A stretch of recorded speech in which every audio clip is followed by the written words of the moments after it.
Continuamos con la presentación. En esta parte vamos a discutir discutir la conexión derivación. Venimos a discutir la conexión serie.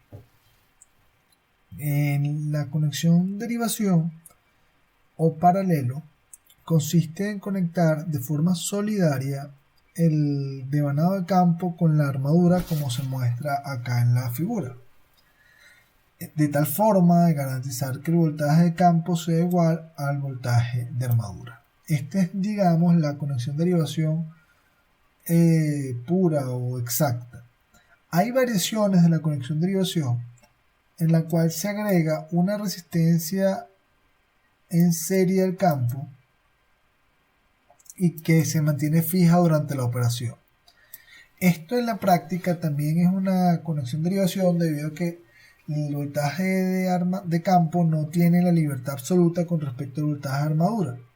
Sin embargo, da algún grado de libertad porque uno puede jugar con esto para alguna condición de operación específica o para ajustar el devanado de campo al voltaje de armadura.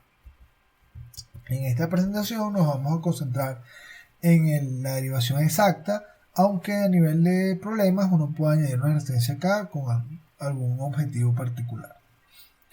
Estos son los elementos que señalábamos al inicio de la presentación, en los cuales decíamos que el control de velocidad era sencillo. Simplemente añadiendo resistencia se puede lograr el control. Y esta flexibilidad a principios del siglo XX era muy interesante. Muy bien. Cuando tenemos una conexión de derivación, lo que ve el sistema eléctrico al cual se conecta la máquina no es solo la corriente de armadura, sino la corriente de armadura más el campo. Sin embargo, esta corriente de campo es pequeña. La corriente de armadura va por acá, es la que entra directamente a la armadura. Muy bien. En general, esta conexión reduce un grado de libertad en el control de los puntos de operación posibles. ¿Y por qué se hace? Bueno, porque es posible, es bastante probable inclusive, que en el lugar donde se conecte la máquina yo no disponga de dos fuentes de alimentación para el campo, al menos si no incluyo un controladores estáticos, sino que yo tengo una fuente de alimentación que es mi sistema eléctrico y tengo que conectar tanto la armadura como el campo a ese punto. En ese caso tengo una conexión en derivación. Si nosotros reducimos la ecuación de par que vimos en la presentación anterior, haciendo BF igual a BA, obtenemos esta ecuación en la cual la relación entre el par y la velocidad también es una línea recta. Si hacemos, un comentario práctico importante es que normalmente una máquina independiente puede ser conectada como derivación, dado que el voltaje de los dos devanados usualmente es compatible, inclusive el mismo. Es una práctica bastante común en las máquinas eléctricas.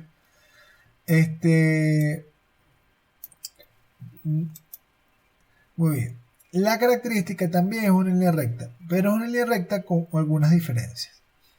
En primer lugar, la velocidad sincrónica ya no depende de las tensiones. Recuerden que la máquina independiente dependía de la razón entre las tensiones. Por tanto, es fija. Siempre la máquina sin carga va a llegar al punto de velocidad sincrónica.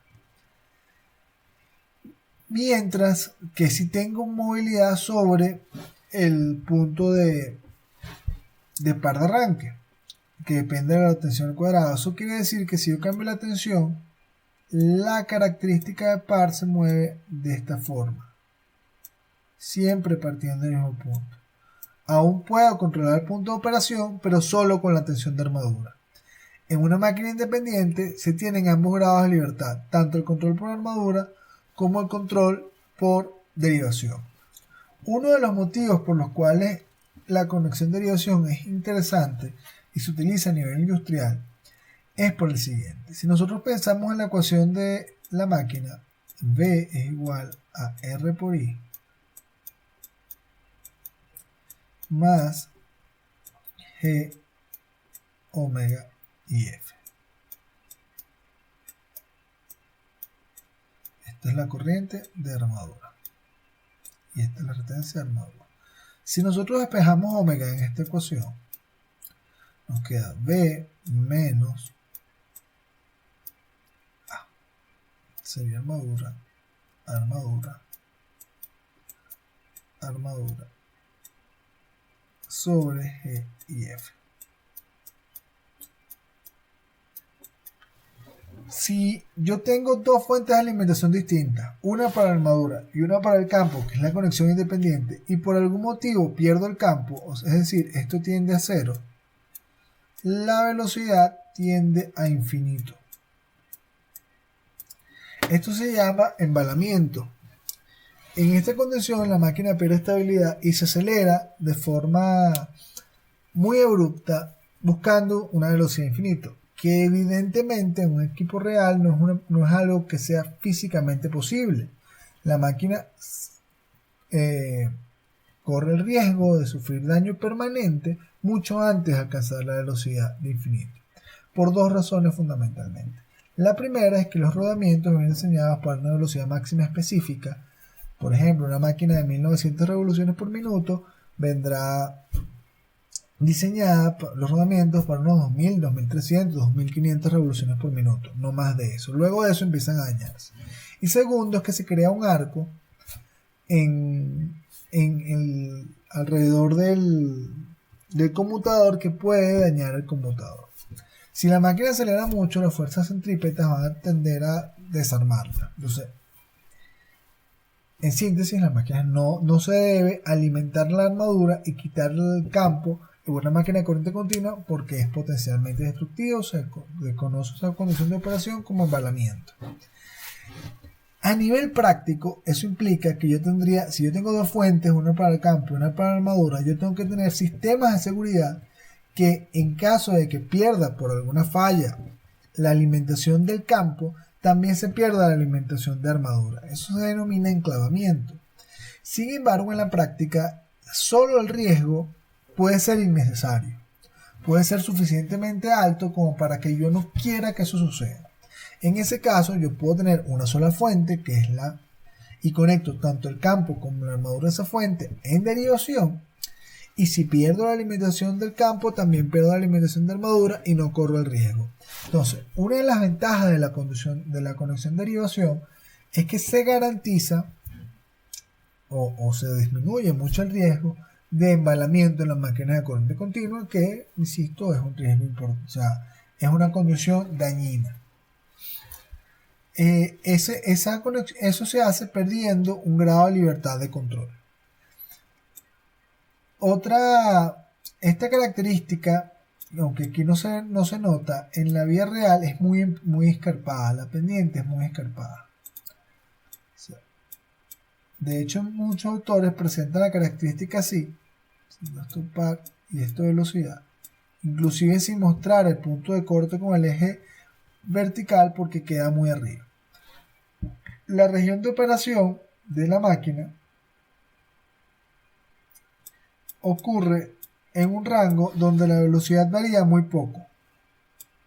Entonces se dice que la regulación de velocidad de la máquina en corriente continua es muy buena porque para un rango de par de trabajo normal de 0 al par nominal, la velocidad cambia muy poco. Hay una gráfica que se consigue en algunos manuales de operación que ustedes levantarán en el laboratorio, que es velocidad versus potencia de salida, que es la regulación de velocidad.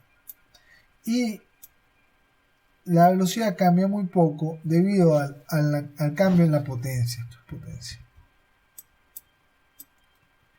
Al cambio en la potencia que entrega el convertidor. Esta característica es útil para sistemas, por ejemplo, como una escalera mecánica. A mí me interesa que una escalera mecánica siempre mantenga la misma velocidad, esté vacía o esté llena, al menos antes de las escaleras mecánicas ahorradoras de energía, que se paran cuando no hay nadie. Pero si yo tengo dos personas en la escalera mecánica o la tengo llena, yo quisiera que ella fuera con la misma velocidad o muy parecida. No sé. Es un ejemplo de una carga donde importa que la regulación de velocidad sea favorable. la conexión serie. En este caso, el campo se conecta en serie con la armadura, haciendo que la condición sea que la corriente de armadura sea igual a la corriente de campo. Debido a que las corrientes de armadura y campo en una máquina independiente y en una máquina serie son muy distintas, les había comentado cerca del 2% de la corriente de armadura. Si yo quiero hacer esta conexión, claramente el campo tiene que ser construido de forma diferente. ¿Cuál es la mayor diferencia? Que los conductores del devanado de campo tienen que ser del mismo calibre que los conductores de la armadura para soportar esa corriente. Es decir, una máquina serie se construye para ser conectada en serie. Por tanto, es distinta a una máquina en derivación. En términos operativos, eso en términos constructivos. En términos de modelo, el modelo es el mismo. Y cuando jugamos un poco con las ecuaciones, hacemos esta condición en la ecuación de la máquina y tomamos en cuenta que ahora tenemos la resistencia de campo en serie, entonces se suman, vamos a tener la resistencia total de armadura más el campo. Esta resistencia también será muy pequeña, igual que esta. Tenemos que la corriente es igual a RA, a la tensión sobre la resistencia total más G por omega, que viene dado en ohmios. Cuando vemos la ecuación de par, G y F por IA, al ser iguales nos queda G por la corriente al cuadrado, y si despejamos nos queda una ecuación hiperbólica, que además tiene la característica de que si el par es cero, la velocidad tiende a infinito. Gráficamente, esto se ve como una hipérbola que no cruza el eje horizontal, el eje X. ¿Qué implicación tiene esto? Que si no hay carga al momento del arranque o la carga es muy baja, la máquina se acelera mucho, tiende a embalarse. Es un fenómeno distinto al que discutimos en la máquina de derivación, pero un fenómeno importante. Esta característica o este fenómeno limita las aplicaciones en las cuales se pueden utilizar máquinas series. ¿Cuándo se pueden utilizar máquinas series? Cuando la carga tiene alto par resistente durante el arranque. Si no es esa la característica de la carga, no se puede utilizar. Demos un ejemplo positivo. ¿Qué cargas tienen alta par resistente durante el arranque? Un tren. Cuando yo tengo un tren, tengo toda la inercia del tren, que cuesta mucho moverla, más la fricción estática. Entonces, en un tren yo puedo utilizar una máquina serie. Un ascensor. En un ascensor yo también puedo utilizar una máquina serie. Una grúa. ¿Qué cargas no tienen alto par durante el arranque? Un ventilador. Un ventilador no tiene alto par durante el arranque. Una bomba de agua tampoco tiene tanto alto par durante el arranque. Entonces, en estas últimas aplicaciones no se pueden utilizar máquinas serie. Pero en las primeras sí. De hecho, aún hoy se consiguen en edificios cuyos motores que mueven los ascensores son motores series, sobre todo a nivel residencial, porque a las residencias les cuesta mucho cambiar el sistema motriz de un ascensor por su costo. Como les comenté hace rato, la línea 1 del metro de Caracas utilizaba motores de corriente continua originalmente y eran serie, por esta razón. Finalmente vamos a hablar de la máquina compuesta, que no es más que combinar la conexión serie y paralelo en una sola máquina. Debido a que yo no puedo tener con la armadura algo en serie y en paralelo simultáneamente, se generan dos formas de hacer la máquina compuesta, la compuesta larga y la compuesta corta. En la compuesta larga tengo un devanado serie en serie con la armadura y un devanado de derivación que no está propiamente en paralelo con la armadura porque B no es igual a BA, porque tengo la caída en esta resistencia. Y en la compuesta corta, bueno, tengo el devanado paralelo exactamente en paralelo y el devanado en serie lo tengo, no está exactamente en serie, bueno, es la misma corriente. Sin embargo, en ambos casos, tanto como esta caída de resistencia chiquita como esta corriente es pequeña comparada con esta, el efecto neto es muy semejante y no hay mayor diferencia práctica entre hacer la compuesta larga y la compuesta corta. Lo que sí es importante cuando se conecta una máquina en conexión compuesta es que ambos devanados generen flujo en el mismo sentido. Porque si nosotros hacemos una máquina compuesta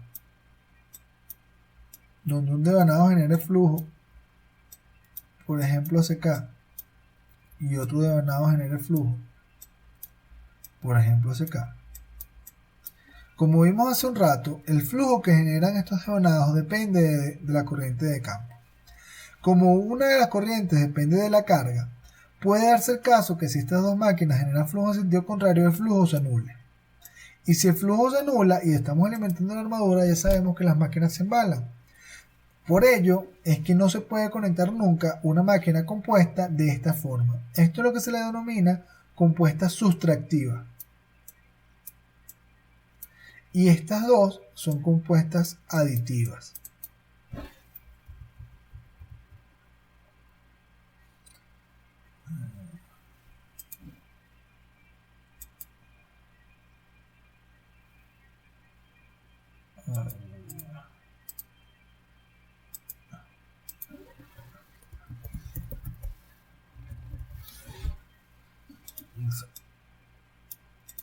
Compuestas aditivas.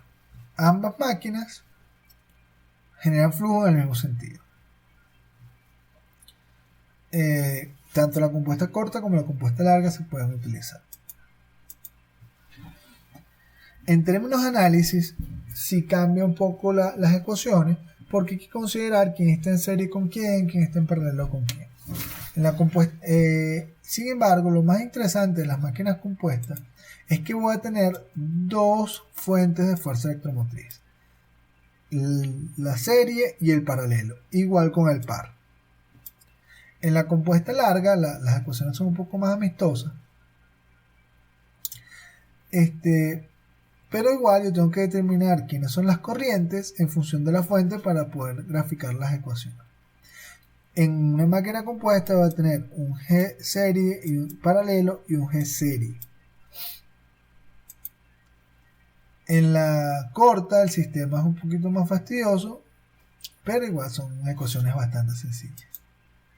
Cuando graficamos la característica par velocidad, entonces que tenemos un poco lo mejor de ambos casos.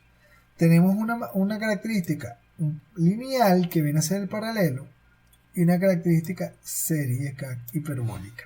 Con la ventaja de la compuesta es que sí cruza por el eje horizontal. Entonces tiene velocidad sincrónica. La mayor desventaja de la máquina serie es que no tiene velocidad sincrónica, pero tiene alto par de arranque. Cuando tenemos una máquina compuesta, tenemos la velocidad sincrónica en la paralelo, el alto par de la máquina derivación y una característica pseudo hiperbólica, pero con una región lineal un poco más marcada, porque es la mezcla. Entonces las máquinas compuestas tienen un poco lo mejor de ambos mundos y por eso se utilizan bastante a nivel industrial. Los utilizamos. Datos nominales. Vamos a hablar brevemente de los datos nominales. Hablamos de datos nominales de un conjunto de datos que disponen las máquinas y que normalmente vienen grabados en una placa que está en la carcasa. Estos datos son la información mínima necesaria para poder utilizar la máquina de forma segura, pero hay que saber interpretarlos. Los datos nominales de una máquina de corriente continua no se refieren a los puntos de operación. O sea, la máquina no consume la corriente de los datos nominales ni gira la velocidad de los datos nominales. ¿Cuáles son los datos nominales? Bueno, primero es la tensión de armadura. Este voltaje nos dice, en primer lugar, cuál es un voltaje que le podemos colocar en terminales sin dañarlos en términos de aislamiento. Sin embargo, normalmente el aislamiento se especifica un poco más allá del voltaje nominal. Si es en baja tensión, típicamente están aislados los equipos a 600 voltios, sobre todo hoy en día porque la calidad de los materiales ha aumentado mucho. Pero al menos tiene que aguantar un 10 o un 15% más seguro de lo que dice la placa. Adicionalmente, el voltaje nominal está asociado a las pérdidas en el núcleo. Recuerden que las pérdidas en el núcleo dependen de la variable entre F. como vimos hace un rato, al principio, en la primera parte de esta presentación, internamente dentro de la máquina tenemos corriente alterna, y esa corriente alterna depende de la tensión de la armadura y de la frecuencia, que depende de la velocidad. Entonces la relación B entre F determina las pérdidas en el núcleo por corrientes parásitas y por histéresis. Eso también está ahí cuando nosotros leemos la tensión de la armadura. Si ponemos más voltaje y mantenemos la misma frecuencia, va a haber más pérdidas, y si va a haber más pérdidas se calienta más. Corriente de armadura. La corriente de armadura nos indica cuánta corriente, o sea, que si circula esa corriente por el devanado de armadura, se van a producir las pérdidas nominales, que sumadas a las pérdidas de fricción y en el núcleo, son las que la máquina puede disipar sin dañarse. ¿Qué pasa si la corriente nominal es 20 amperios y yo hago circular por ese devanado 21 amperios o 40 amperios por un segundo? No pasa nada, porque en un segundo la máquina no le da tiempo de calentarse y dañarse. Ahora, si yo hago pasar 30 amperios por 2 horas, en ese tiempo la máquina sí le da oportunidad de calentarse. Y como es más que la corriente nominal, el punto de equilibrio térmico que va a alcanzar la máquina va a ser mayor en temperatura al que no se daña. Entonces eso es lo que nos dice la corriente nominal, que si yo hago circular corriente nominal por la armadura, voy a tener las pérdidas nominales, y las pérdidas nominales van a producir el calentamiento nominal. Como es un proceso térmico, también influyen las condiciones ambientales. Es muy distinto tener la máquina operando en un horno encendedor, debajo de un horno de acero fundido, que tendremos una temperatura ambiente media de 40-50 grados, o tener la máquina operando en el teleférico de Mérida, donde la temperatura ambiente media debe ser menos de 20 grados.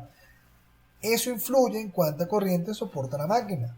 Usualmente, las placas vienen especificadas para condiciones ambientales normalizadas. Sin embargo, en ocasiones también se pueden solicitar hasta 40 grados centígrados de temperatura media ambiental.